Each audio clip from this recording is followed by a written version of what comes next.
కృష్ణుడు అన్నాడు, మేనల్లుడా విఘ్నేశ్వరుడా, నేను కాబట్టి ఇంత కష్టపడి ఈ శమంతకమణి ఎక్కడుందో పట్టుకోగలిగాను.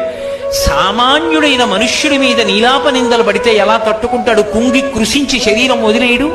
అందుకని భాద్రపద శుక్ల చవితి నాడు కూడా నీలాప నిందలు రాకుండా ఉండాలంటే ఏం చెయ్యాలో శాపావకాశం ఇయ్యన్నాడు. అంటే విఘ్నేశ్వరుడు అన్నాడు, మావయ్య మన ఇద్దరి మధ్య జరిగిన ఈ కథ ఉందే శమంతకోపాఖ్యానం, ఇది చదువుకుంటే చాలు. విఘ్నేశ్వర చవితి నాడు ఇదొక్కటి చదువుకుంటే ఆకాశంలో చంద్రుణ్ణి చూసినా నీలాప నిందలు. ఒక్క శ్లోకం చదువు చాలని చెప్పారు.